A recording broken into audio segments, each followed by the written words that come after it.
السلام علیکم ورحمۃ اللہ وبرکاتہ۔ معزز سامعین و ناظرین، اللہ تبارک و تعالیٰ نے ہمیں ہمت دی، توفیق دی، ہم نے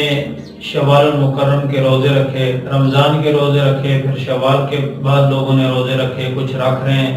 کچھ ابھی باقی ہیں، تو یہ بڑی سعادت کا کام ہے۔ اس کے علاوہ شوال کے ماہ مقدس کے اندر ایک عظیم واقعہ یہ پیش آیا جو کفر اور اسلام کے درمیان دوسرا معرکہ تھا، دوسری بڑی جنگ تھی۔ پہلا کفر و اسلام کے درمیان پہلا معرکہ جنگ بدر کا تھا، جس میں اللہ تعالیٰ نے صحابہ رضوان اللہ علیہ مجمعین کو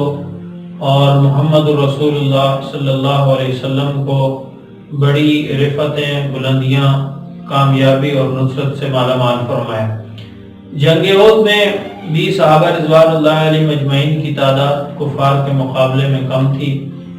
اللہ تبارک و تعالیٰ نے اسی طرح ان کی ابتدا میں مدد فرمائی تو صحابہ رضوان اللہ علیہ مجمعین کفار پر غالب آئے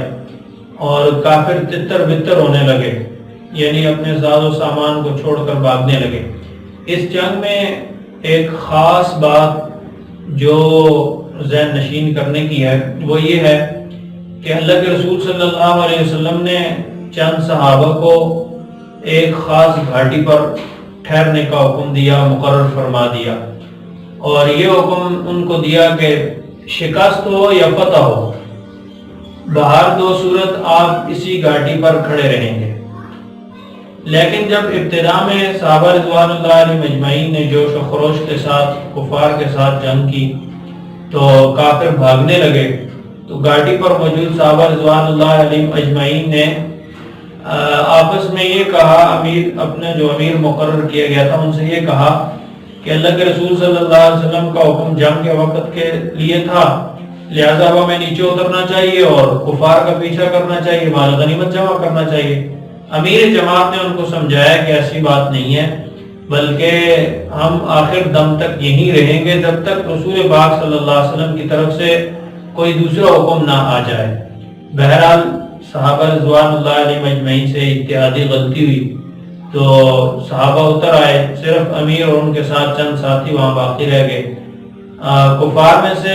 خالد بن ولید ابھی تک اسلام نہیں لائے تھے، تو وہ ایک جماعت کو لے کر انہوں نے جب گھاٹی کو خالی دیکھا تو اس طرف سے حملہ کیا، تو مسلمان پھر یعنی ان کے نرغے میں آ گئے، چاروں طرف سے کفار نے ان کو گھیر لیا اور مسلمانوں کی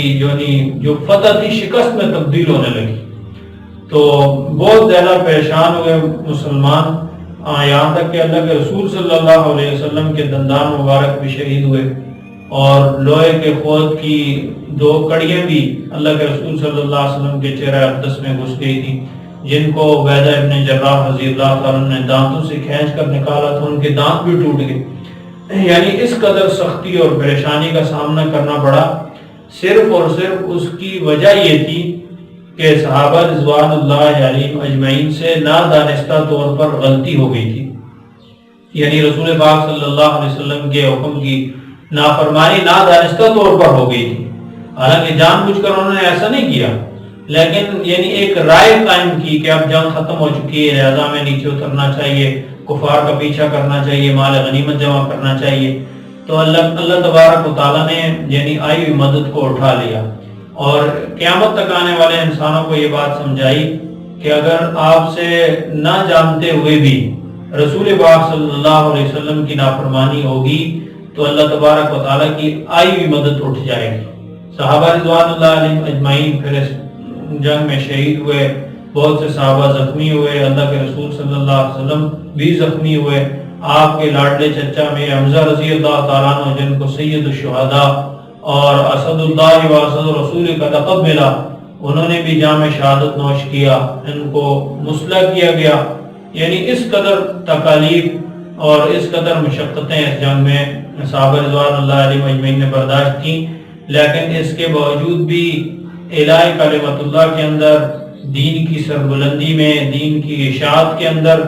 ذرا برابر بھی کمی نہیں آنے دی۔ اللہ تبارک و تعالیٰ ہم سب کو صحابہ رضوان اللہ علیہ مجمعین کے نقش قدم پر چلنے کی توفیق عطا فرمائے۔ وما علینا الا البلاغ۔